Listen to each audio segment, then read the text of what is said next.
Welcome to First Things First. Jenna Wolf, Nick Wright, Brandon Marshall, Kevin Wilds. We switched seats. I had to practice everybody's name. I did it and it worked well. I am holding here 2 hours of a fantastic show. So we are not going to waste time. We are going to dive right in with last night's action. Game 5, Mavericks Clippers, and Paul George finally showed up, guys. After 4 inefficient games, he put up a very efficient 35 points to lead all scorers on very efficient 12 of 18 shooting. We'll hear what changed for Paul George in a second. But back to last night's game, Luka Doncic came back down to earth with a 22-8-4 line. That's not going to do it as the Clippers get the big win, retake momentum, and can now close out the series on Thursday night. So, Nick, I'll start with you. You think Paul George and Kawhi proved to you that they are title contenders after what became a very dominant win over the Dallas Mavericks last night? Oh, when the Clippers play like this, they're not just title contenders. They're one of the 3 best teams in basketball. That's always been true. The problem for the Clippers is you have no idea on any given night if they're going to show up for the full 48 minutes. The first 16 minutes of this game looked almost identical to the first 16 minutes of Game 4. The Clippers had a 22-point lead at the 8-minute mark of the second quarter last night. They had a 21-point lead at the 8-minute mark of the second quarter of the previous game. The difference was they kept their foot on the gas in Game 5, unlike Game 4. They took advantage of their decided schematic advantages against the Mavs. The Mavs have 1 legitimate wing defender. The Clippers should have 2 legitimate wing stars.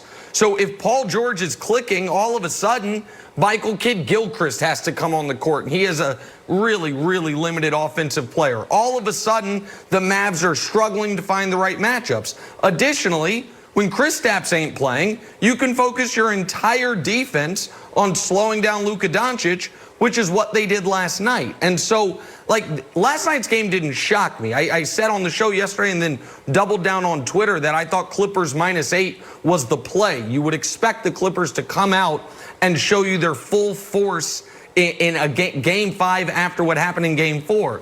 To me, the judgment game, Jenna, will be, do they do the same thing in Game 6? Or now, with a game to play with, do they let their foot off the gas again? A championship-level team would come out in Game 6 with a chance to end the series and do not 154 points, but do similar things in Game 6, what they did in Game 5. So, of course, they're more than a contender when they play like this. The question is, Jenna, how often are they going to give the requisite effort to play like this?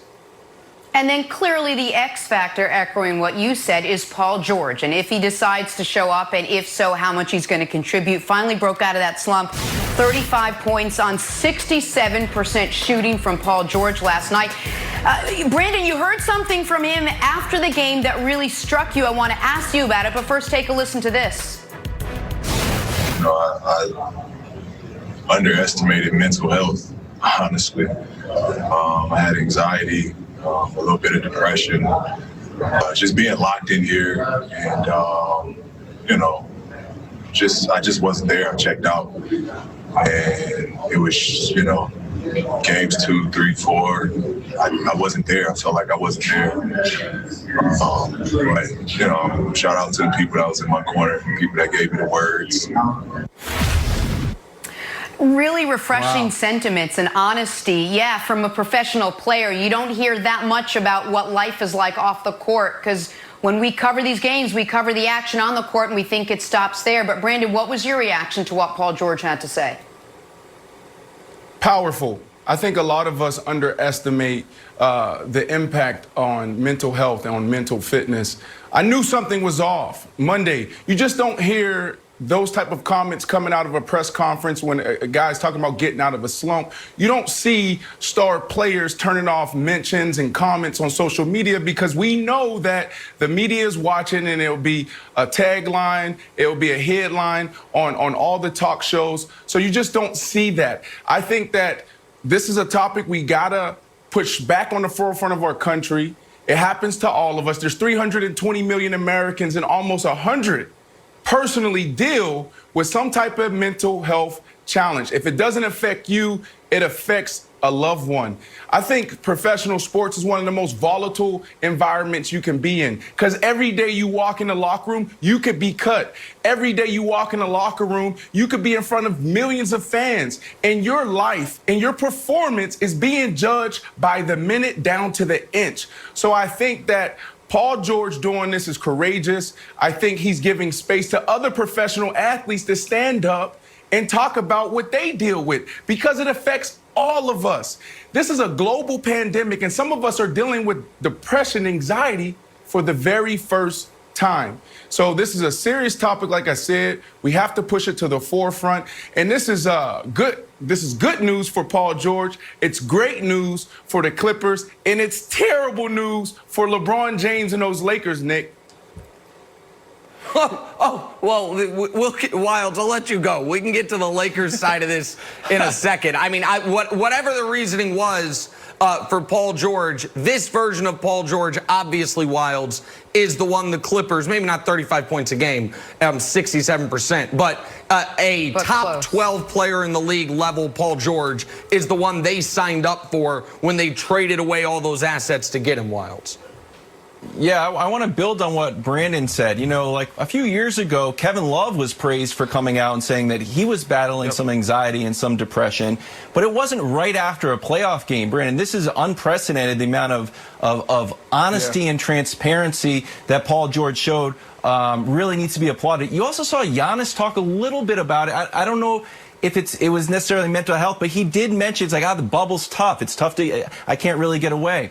And talking to you about building that it's a problem for the Lakers. Do you think that Paul George's transparency and Paul shouting out the support system around the Clippers will be directly transferable onto the court? 100%. You have to think about this.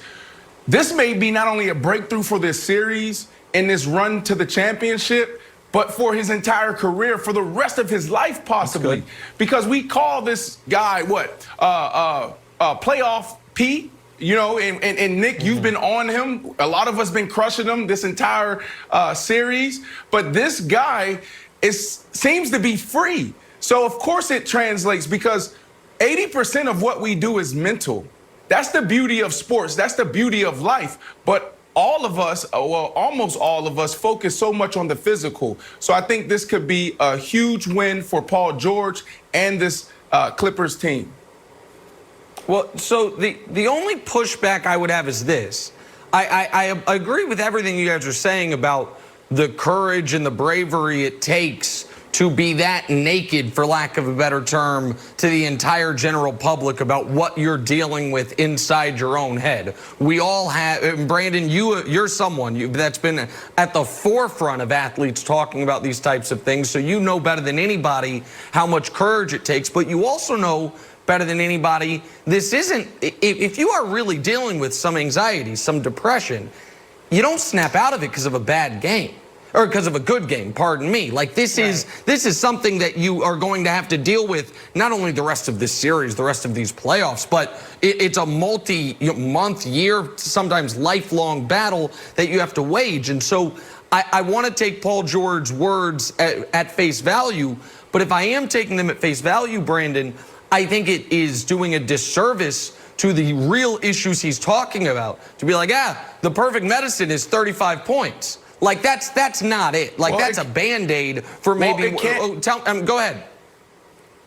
It can be, Nick. It can be, because anxiety, depression can present itself in almost over 250 different ways.